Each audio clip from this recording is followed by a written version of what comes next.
precision delivery of medicine. Entertainment franchise games absolutely exploding.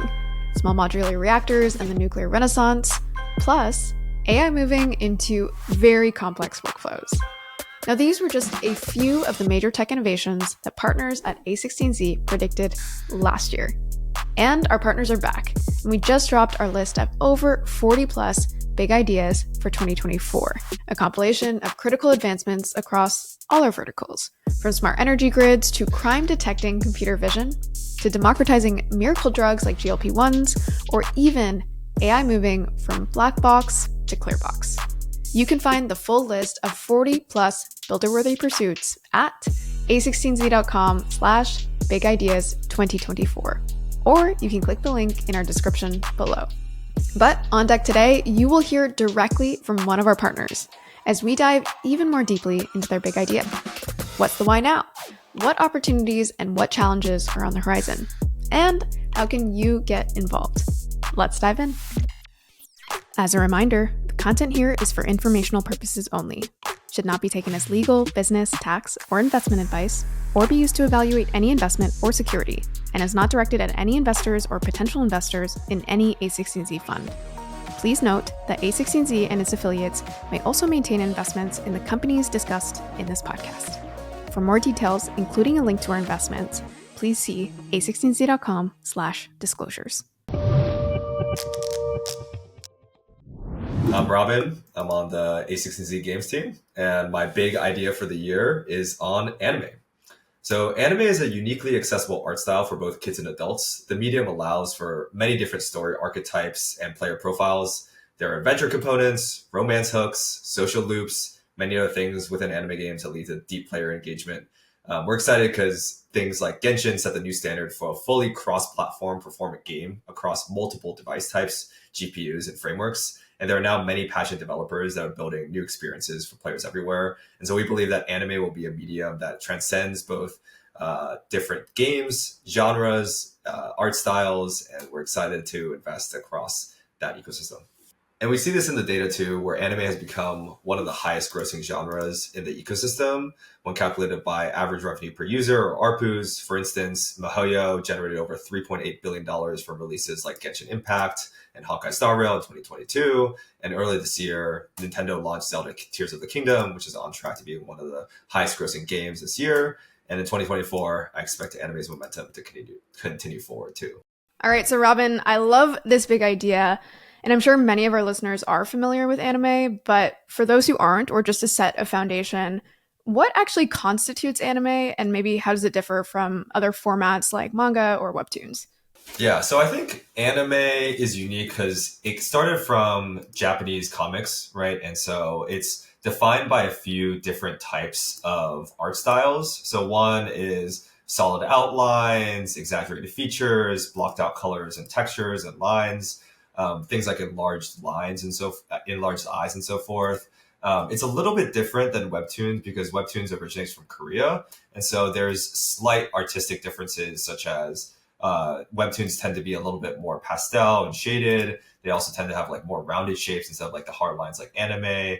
And so, but there's no real like hard and fast lines for like what defines anime, right? So some people consider Avatar: The Last Airbender, which is like a American cartoon, or RWBY, which is another American cartoon anime too. And so like I think the genre is like pretty broad. I'd say it's more defined by like its fan base, because most of the core anime fan base likes a wide variety of things across these different archetypes. Yeah, definitely. And you mentioned that anime specifically is able to incorporate different components like adventure components or romance hooks or social loops, and that generates this really deep engagement. And we see this in the data. We'll get to the revenue in a second, but what do you think it is about anime's style that actually sets that genre apart and allows for some of those components and some of that engagement in the gameplay? Yeah, so I think in general, like different art styles are very targeted at different audiences. And so, for instance, if you take something like Elden Ring, it's a very hardcore dark fantasy audience. Or if you take something like Fortnite or Roblox, those tend to be more cartoony or Lego-y. And so it tends to skew way younger. And so you only have like a certain sub-segment of experiences that's available because your art style is like tailored to that specific experience. Whereas with anime, like many different types of people and many different age groups and many different demographics really like it, right? So you can make a casual game, like a match three game that has like anime components, or you can make a romance game where people feel very deeply about the characters, or you can make like an action game. And you can see that even with Genshin, right? It's both like an action and romance dating game. And so many of them, these genres can basically combine. And so I think in general, like anime is just able to combine many different types of player profiles because like a lot of people like anime and there's a lot of different player types that just like gravitate towards the medium. Yeah. And there's a lot of people playing. I mean, some of the data that you shared in your big idea really surprised me. I knew anime was popping off, but some of these games are making tens of millions of dollars per month. That's not per year. And so, how are these games monetizing? And is the monetization strategy any different from other genres of games? Yeah, so there's typical things like battle passes or IAP or progression loops that you can put in. And so they have like standard monetization techniques that are pretty common in all mobile games, right? Like, oh, you buy some boost or you buy the battle pass for the month or so forth. The one thing that's distinguishing about anime games in particular, which tends to drive the high ARPU, is the gacha component. And so this evolves from gashapons in Japan, where basically, you know, you used to put like 100 yen coin into the gashapon machine and get a random character out. And so this is the same idea with gacha, where like, you know, I spend $5, I roll the gacha, and I try to get like my favorite character, my favorite like husbando or waifu, essentially. And so I think there are fair critiques that like this is like, you know, similar to gambling in certain ways, but basically anime has tackled this by essentially a lot of the best studios have tackled this by making it so that there's like a lot of pity techniques and that the earn rates and the drop rates for 5-star characters are like decently reasonable. And so you basically have a lot of different emergent behavior that comes from that too, because basically people will be like, you know, post YouTube videos of like drop openings and box openings and like, hey, I got my favorite character. And so it's like makes for great content.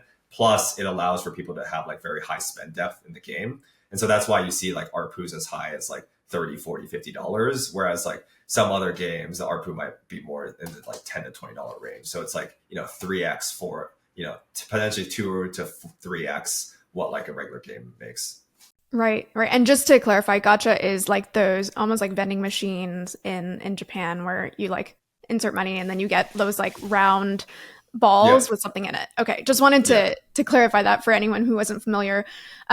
It does feel like certain companies, I think Netflix has announced certain investments in anime. So large companies are, I guess you could say, waking up to this opportunity. But I'd love to just get your take on why it felt like, maybe at least from the outside, people were sleeping on this trend and maybe still are in a way.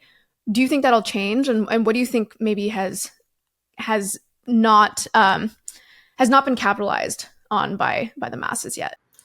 Yeah, I think in the past, you know, when I was growing up, anime was definitely a weird otaku, like nerdy thing that people didn't like to talk about. And so you have to figure out who also watches anime and only talk about with your friends because you didn't want to come off as like uncool or watching this weird Japanese cartoon thing, right? And so I think anime has changed a lot and gone way more mainstream. So you see things like Jujutsu Kaisen or Attack on Titan or even the old like Naruto and Bleach series or One Piece getting really big these days. And I think there's just like way more anime viewers, right? If you look at the stats, I think something like 50% of millennials and now like 70% of Gen Z watch anime. And so like more and more young people are watching and converting to the medium. And I think that's why people were sleeping on it before is because people were just like, oh, it's this like little side genre and hobby that like some people like. But actually now it's something that like a lot of people actually really enjoy because there's just many stories that you can tell through the medium.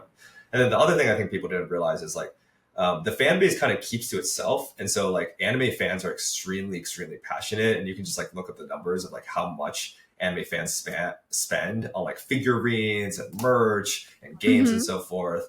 But they keep it to themselves, right? And they like spend it within their community rather than bringing it out to like a wider community. Cause I think there was still that stigma before. Whereas now it's like changing. It's sort of similar to like gaming, right? Like when Fortnite got big and football players started doing Fortnite dances, like then you know like gaming is also going mainstream. I think the similar thing is kind of happening to anime now. Yeah, definitely. And I'm curious to hear your take on who you think you could say wins or really, dominates this genre as we move forward. There's obviously big giants like EA or Tencent that have been around forever. I think you mentioned Mihoyo. Is that how you pronounce it?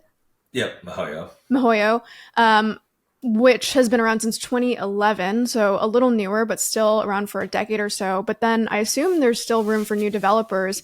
How would you think about that? And also, what lessons can developers learn from the success or the rise of anime?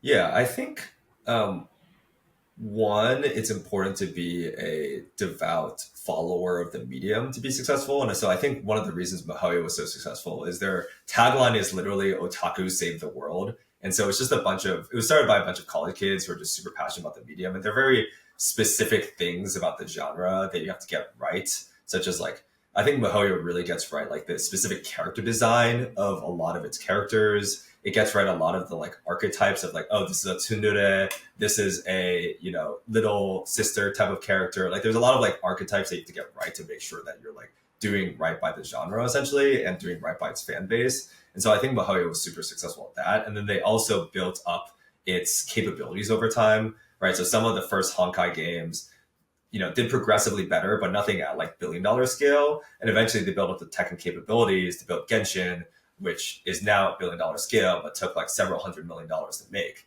And so it takes a while to like build up to that genre and that scale. And so I think new developers have to like spend time with it. But I think what's also great about anime is just like, it's not as expensive of a medium to develop because like a lot of it isn't even about the gameplay. A lot of it's about like the art and the story and so forth. And so you're not building something as deep as like an MMO per se, which might cost you several $100 million. You can build like more casual, like mobile things that are like cheaper to develop and cheaper to put out to market. And it's just like an art style, right? And so you can put out many different types of things. And so I think to answer your question, I think both big players like Mihoyo will continue to generate new hits, such as like Honkai Star Rail launched this year. But then also I think there's a lot of opportunity for innovation. And we've bet on a few companies in that space, similar to Pado Labs and also Odyssey Interactive are both building like anime style games. One is building a anime action RPG. Another one launched at Mega Strikers, which is like table hockey League of Legends. And so we're pretty excited for both. We believe that both startup devs and large companies can have a lot of potential in the space. Awesome. And I mean, just to close that out, the style itself can probably be enabled by some of the new technologies that are coming online or becoming more omnipresent. So AI, XR. What are your thoughts on how those new technologies impact the system and maybe help us invent the new next wave of anime?